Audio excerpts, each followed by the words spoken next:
Today on Ministry Monday, I'm speaking to Timothy Johnston. Hi, Timothy. How are you? I'm doing well. How about you? I'm well. I have to tell Fantastic. you, it's a very unprofessional way to start, but every time I speak to you, you have such clear audio because you have such an excellent headset. So if you're watching the video version of this podcast, you know that. But Well, we can thank LTP for that's the concept because they're the ones obviously with our workshops and stuff we did back in the day. Yeah, it just is very helpful to communicate that way. I know, you're right. Every time I speak to Michael Rosicki on the podcast, Yeah. it's the same way. So, well, anyways, thank you for speaking with us today on the general instruction of the Roman Missal. So, Exciting. I know.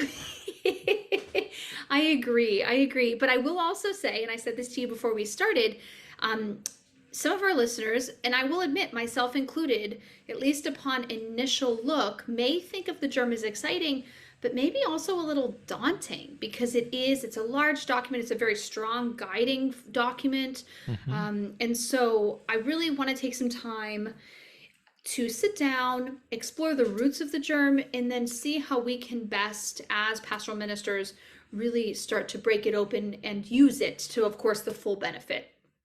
Yeah, that sounds great. Yeah, it is a great document, and certainly a necessary document for pastoral musicians and liturgists. If it's not on your bookshelf, it must be on your bookshelf. Right. Like and we'll say more about that, but it is pretty necessary for our ministry and what we do. Right, right. Well, let's start from the beginning. What is the general instruction of the Roman Missal, or as we sometimes call it, the germ? The germ, right. Yeah, so the general instruction, I'll give just maybe kind of a quick background uh, in how this came to be. So the general instruction, the first time that we ever really had one was in 1969 with the promulgation of Mass, of the new Mass after the Council, taking the principles from the Constitution on the Sacred Liturgy. And there were some documents that came before that. I'm not going to bore you with that. They weren't specifically general instructions in the same way, but they were rubrics like or descriptions of rubrics on how to celebrate the liturgy, on how to celebrate the Mass that came out of Trent and whatnot. So this, in a sense, was a unique document that was promulgated along with the Missal, and it is, in a sense, the introduction, that general introduction or instruction, as you will, on the principles not only of celebrating the Mass, but it gives you guidance on how to use the Missal and what are the options within the Missal in that sense. So if you have a Roman Missal in front of you, for example, if you open it to the very first pages, the general instruction is printed in the Missal because it's part of that book. But of course, it's easier to buy a separate, oh, well, you can't see that because my camera is being weird. But if you buy the actual book, it's obviously a little easier to navigate. So 1969 was the first that first edition, and then it was revised in 75.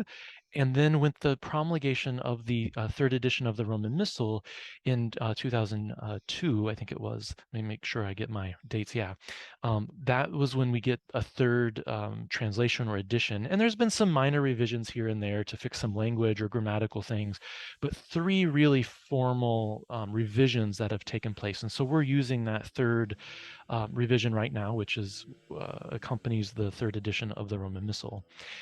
And it didn't, it didn't change drastically in terms of structure or, well, some things structurally changed, but the same kind of content is all in the current edition as was in the previous ones, maybe just organized a little differently, or clarified in some cases.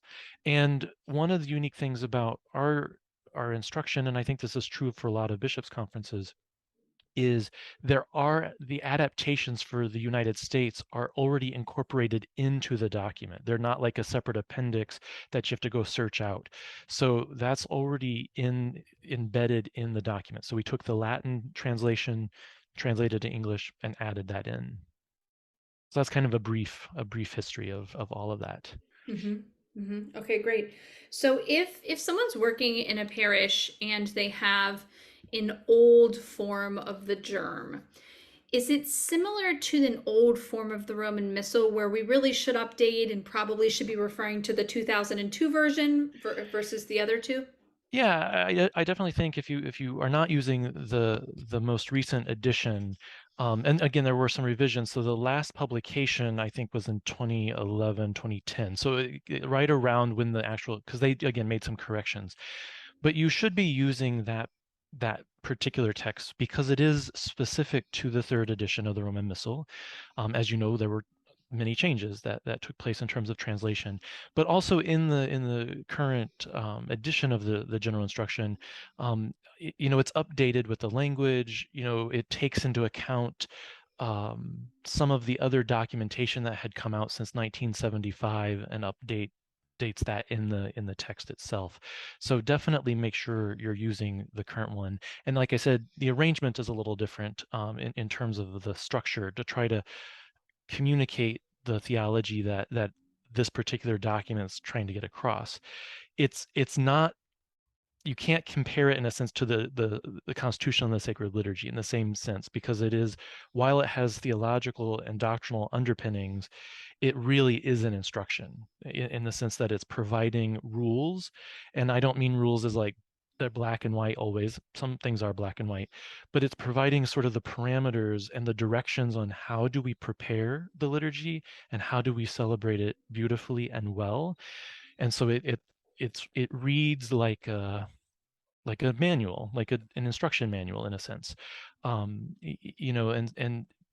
I think that stuff's fun, so I don't get too bored reading it. I know it may not be the most exciting things for lots of people, but it is necessary. And again, I open it often, and I always have to kind of look things up to myself still, even after all these years, or just to reassure myself, okay, this is what the general instruction says, or this is why we're doing that, or just to make sure I'm keeping course in the way that I'm supposed to. What is the overall form or structure of the newest revised version of the general instruction? Yeah, no, that's a great question. And I was trying to think of how to kind of summarize this. So when you look at it, there are kind of three principles that predominate.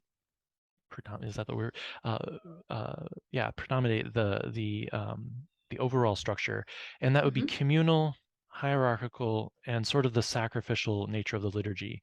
And there might be some other principles, but those are the three that kind of stand out to me.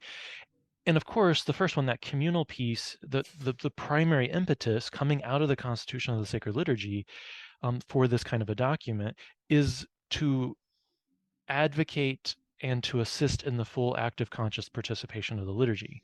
So it's organized to help the user understand the parts of the mass. So the way that when you open the table of contents, it's going to give you a little bit of history, or excuse me, a little bit of introductory theology of sort of mass and what this is about. But then it really goes on to the dignity of the Eucharistic celebration. It breaks it down then into the introductory rites, and each part, like literally part by part, all the way through the entire mass. So if you have questions about, oh, what can I sing for the offertory, there's a section on that. That's referenced then in Sing to the Lord. So Sing to the Lord uses the general instruction as its primary basis, but tries to pull out some of those musical components, for example, and bolster those a little bit more in the context of the United States. So that's the first principle, is communal, like it really wanting to make sure we can celebrate actively, fully, and consciously. The second one, hierarchical, it certainly, just even in the manner that it's structured, it talks about the bishop, the priest, then the deacons and the laity, the acolytes. So it's hierarchical in that sense of like, who are the ministers of the liturgy, and sort of what are the priorities of the liturgy. It's hierarchical in that sense. And of course, in the sense, I sing to the Lord, kind of referring back to that, talks about progressive solemnity, right? That Monday of the 28th week in ordinary time is not celebrated as Sunday. There's that progression of how we celebrate the liturgy. That isn't as expressly articulated in the general instruction, but by the way that it is structured, it's implied.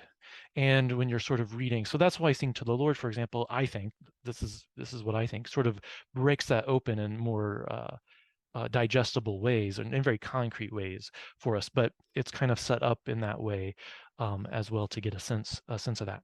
And then the third piece that I think, again, when you look at within the preamble in those first chapter, looking at the theological sort of underpinnings and some of the ministerial kinds of pieces, it it's trying to, again, out of the Constitution, remind us of the sacrificial nature of the liturgy. And of course we hear these controversies, or not controversies, maybe the arguments or dialogues that happen between, is the Eucharist a sacrifice or is it a meal? And we know from the Second Vatican Council that it's a both and. I mean, that's part of our Catholic tradition, right? But in this context, it's reminding us that we participate in this sacrificial nature of this. And one of the things to kind of point out is, like, if we think about the first Eucharistic prayer, which maybe we don't hear very often because it's a little longer and somewhat cumbersome, in my opinion, in the New Translation. But that's my opinion, no one else's, in that sense. But we say in that prayer, we hear and we pray, we ask you to accept and bless these gifts we offer you in sacrifice. And we have to remember that sacrifice in the Latin is about being made holy, or to make holy.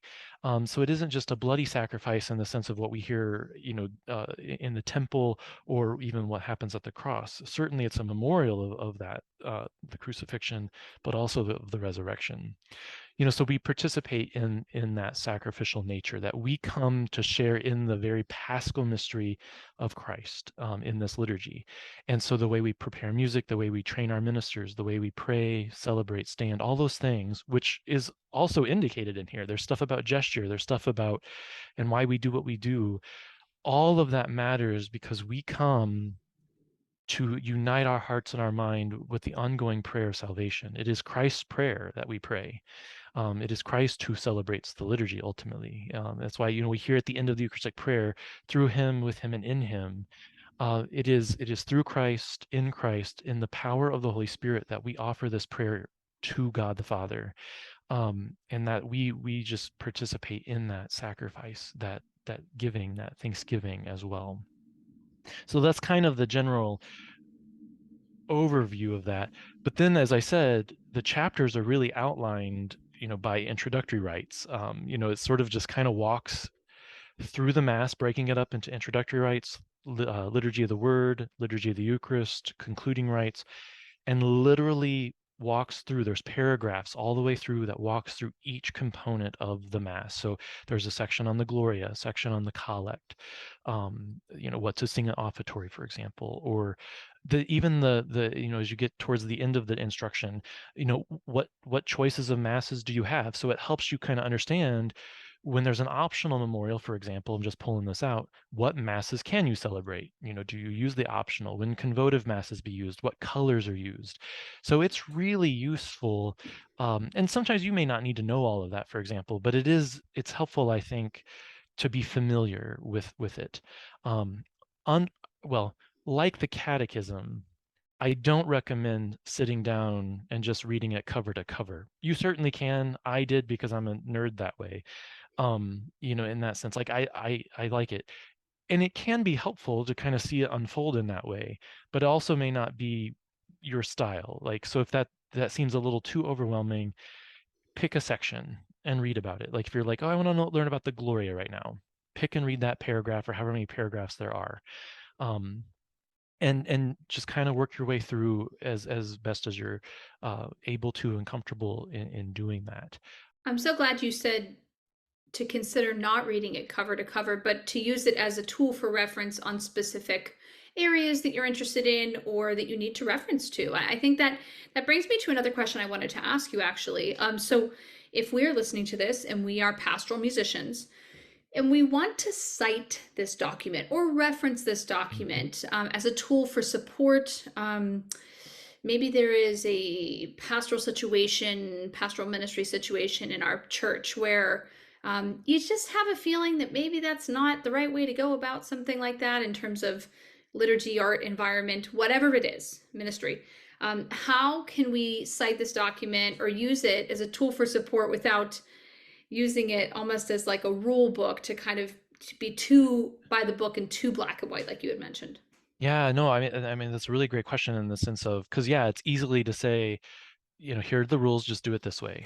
And there is some truth to that, in a sense. Like, we aren't just making this up on the fly or week after week. But yeah, pastorally, whether it be a parishioner or you're working with your pastor or deacon, and preparing something, and there might be some questions, you again be familiar or best you can, or if you can't answer it up front. I mean, one of the best pastoral answers you can always give to somebody is, I don't know the answer at this time. Let me do a little research and I can get back to you. That Hmm. is a lifesaver in many, many circumstances. And be honest with people, like, I don't know. But again, when you're going through it as a minister, getting a sense of what's in here, becoming familiar, and what's permitted, because there are places, as we know, where there are adaptations, that things can be, uh, uh, and Sing to the Lord, I think, again, pulls this out of the general instruction, like about the offertory song and the options that can be used. Well, that's all laid out in the general instruction. Maybe it's not as poetically or concretely as in Sing to the Lord, but it's in there.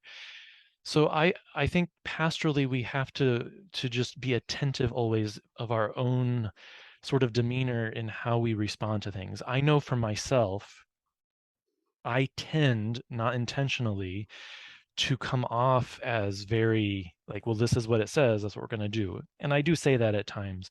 But I know when I'm talking to a parishioner, I have to be very careful in the language that I use and to say, because it can't look like this is my preference. It needs to come out, or we need to have that conversation about, well, my understanding from what I know about the general instruction, or the way that trying to use that kind of language is, the church's documents invite us to think about or to consider, or here's what I know from the church's documents that we should be considering.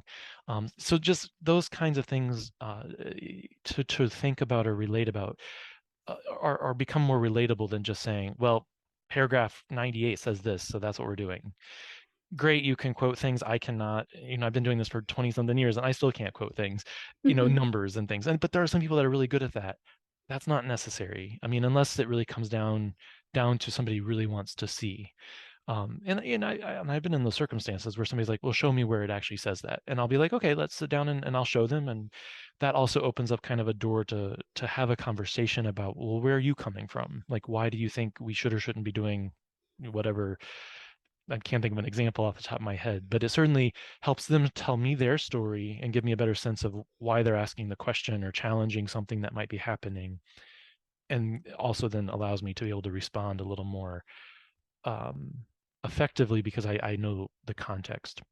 People don't always like the answers, and sometimes, and I don't mean this crassly, or I try to say this pastorally as well, is it's not my liturgy. When somebody doesn't like my answer or doesn't like what is presented, is trying to help them understand that this, while we may not like everything, or we might be challenged by some things, it's not my liturgy, it's not your liturgy, it is the church's. And the church, as a worldwide, entity of the sacramental presence of Christ in the world, right? I have to trust that in time, these decisions have been made. This is how this liturgy has unfolded and come to be. And it may change again. It may change in my lifetime. It may change after my lifetime. But for now, this is what we've been entrusted with. And as ministers of the liturgy, we're entrusted with that. Maybe not to the same authority as pastors are when they're like ordained, they're said that.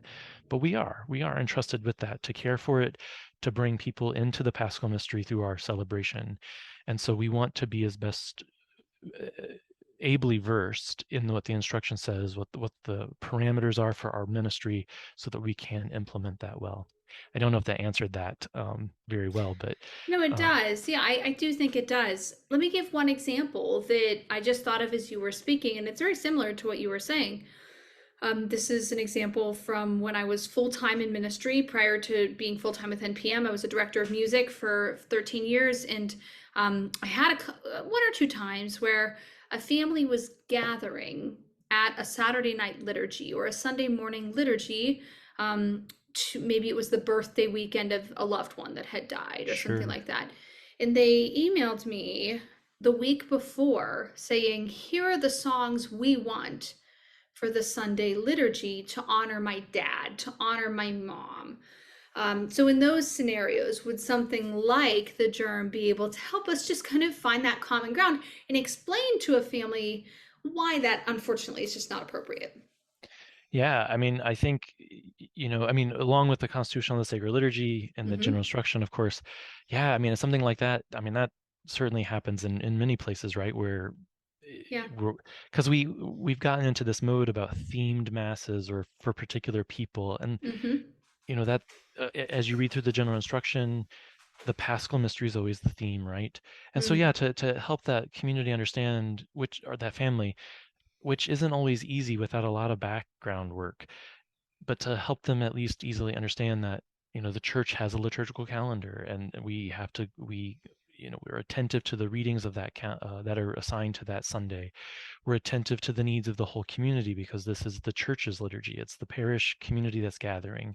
And while we may celebrate and pray for or honor an individual, whether it be a birthday or a wedding anniversary, for example, like my parents, when they celebrated their 50th wedding anniversary, we did that at the 10 o'clock a.m. mass at my home parish. They're still lifelong parishioners at that parish.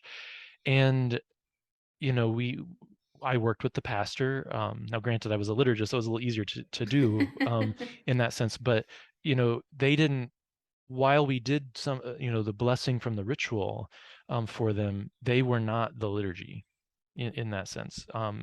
It was still the parish's liturgy. It was still the Sunday, so their musicians were involved, that type of thing.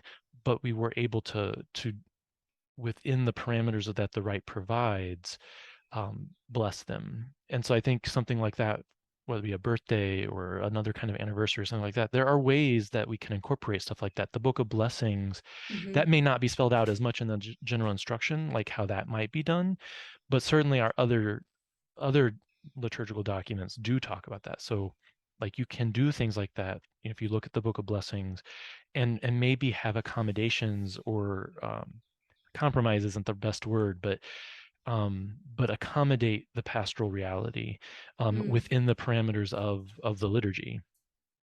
All right. So to wrap up, if someone's listening and they want their own copy of the general instruction of the Roman Missal, how do they get it?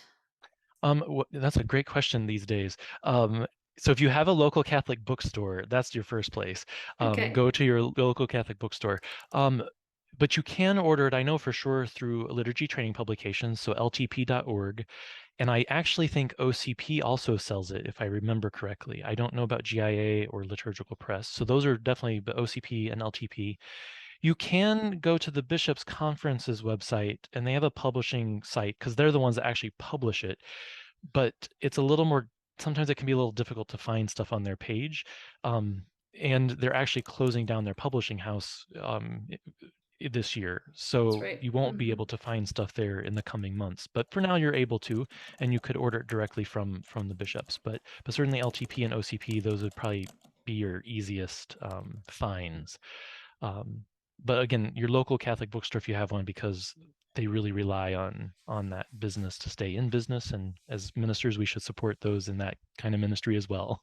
That's right. Support any local bookstore, but especially your Yeah, local Catholic bookstore. So buy local. All right, that's that's right. great. So to wrap up our time today, Timothy, one thing that you and I were just talking about that is similar but not the same is that, of course, as pastoral ministers, we're always learning. This is always what we do. And you and I were talking about how track one of the Essentials of Catholic Liturgy is coming up. Now, full disclosure to those who are listening, this is not sponsored by LTP, but Timothy is a huge part of the Essentials of Catholic Liturgy.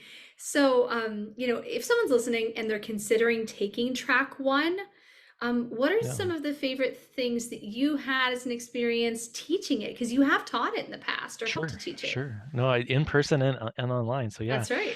yeah. So for those of you that maybe haven't heard over the last several years about the essentials of Catholic liturgy, it was something that was developed. It's a three-track part or series that was developed in collaboration with NPM for music ministers, ultimately, especially those music ministers who are coming in brand new and fresh. And I think Essentials Track One, I mean, it really is essentials. Like it's the basic.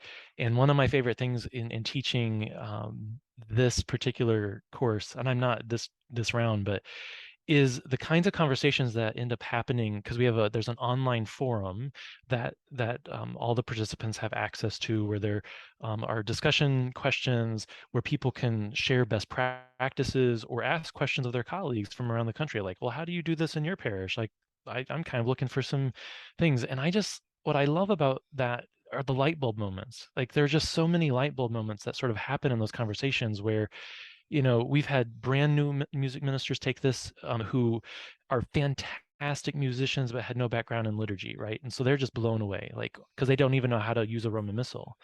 And that's sometimes how basic we get. But we've also had ministers who have been 20, 30 years. We've even had master's degree, like people with master's degrees in music or liturgy take this. And they always not only contribute to the conversation in really robust ways, but they always walk away with some sort of like, oh wow, never thought about that, even though it is an essentials course. So you might think, oh, I already know everything, and you may know everything in the course, but your wisdom, your experience is also part of what we're doing within this course, being part of the conversation, and maybe just even refreshing some of that skill level within yourself. So yeah, it's a fun track. But in the first track, it really walked through, like, what is the general instruction, what is the Roman Missal, what are the lectionary, what is the 3-year lectionary cycle, like really kind of basic things. And you might be one of those people like, well, I don't need that, but you will be surprised if you take it. Out of the 100 or so people I've had in the class so far, I'm just always amazed, because I'm always like, oh, is this too basic? And they're like, no, no, no, like this is exactly what we need. Like, no one's ever told us these things. So it's pretty fun, and a lot of great conversation. So And one of the things I do know is that one of the advantages, of course, of being a part of NPM, is that so many of us depend on that community feeling, hmm that networking, that knowledge, that base of knowledge from other pastoral musicians across the country. And I yeah. do think that ECL is an extension of that. It is. I think that's highly valuable. Highly valuable. Yeah, I mean, just since you said that, one of my other examples, I don't remember, it might have been like the second time we did it virtually. Um, the Someone had asked a question about like a gathering song for some specific occasion. I can't remember what it was, but he got like 25 different responses. And then Oh, so folks were mhm. kind of asking like, "Hey, can you put this together for us like in a spreadsheet and then like send it to all of us?" And so I Oh, did. That nice. was something, because like they were like, well, this is a great kind of collection, and all of our minds came together to put that together. So, you get some resources that way. A lot of free content that comes with it, or it's part of the registration. But you're going to get a lot of articles. You're going to get a lot of just different kinds of resources that you can use in your own ministry, use with your liturgy committees, your music planning committees, if you want, whatever that looks like in your community. Excellent. I'll put the information about ECL, especially track one, in the show notes of this episode if you're interested. I know I took track three back in the winter whenever it was offered, and track three, it was a little more, I don't want to say advanced, but it was a little more like, how would you describe it? Like, a little more theological? Yeah, I would say it's definitely a little bit more theological. It's not the basics in the sense of like, what is the Roman Missal, and track 3 is a little bit more. Each session is topical, whereas Mm, tracks 1 and 2, you kind of need to go through session 1, 2, and 3 in some order because they build okay. upon each Hmm. other. But track 3 is very topical, and purposefully so, to give that advanced musician, liturgist, and again, not that you have to have a master's degree to take it, but it's kind of a step up, from Hmm. track 1, track 2. So a little bit more reading, not anything heavy or crazy, but getting to dive just a little bit deeper. So like session 1, which is one that I did, is on the church in the modern world, and so we do a little bit of history, of looking at the liturgical renewal and the movement, and how that really was the impetus not only for the council but for liturgy and justice, early in the 20th century, and sort of what that means even in our own context today. So looking at how history really connects to what's happening today. So yeah, so it dives just a little bit deeper into some topics like evangelization and liturgy. Um, I'm trying to think what the other ones are now. Um, how to celebrate, like the Ars Celebrandi, that is one topic. Mm-hmm. So the beauty, the art of celebrating, Mm-hmm. and what that means for our ministry, and how do we accompany the other folks who might be preparing environment, or who are presiding. Like we're all into this, we're in this together, right? So we need to be able to support one another. And so the more knowledge, or at least awareness we have of some of this stuff, the better we're able to accompany one another in our ministry. So we don't have to be experts in everything, right? But awareness helps us accompany one another. I agree. Well, as always, you've given me, and I know our listeners, plenty to think about. I thank you so much for your time today, Timothy, on this topic. Such an important topic. It actually, I told you this before we started, it was a topic requested by our listeners. So thank you so much for giving us just that Yeah. first step into looking at the general instruction. It has been always a pleasure to talk to you. Yeah, it's always great to be here. Thank you for having me.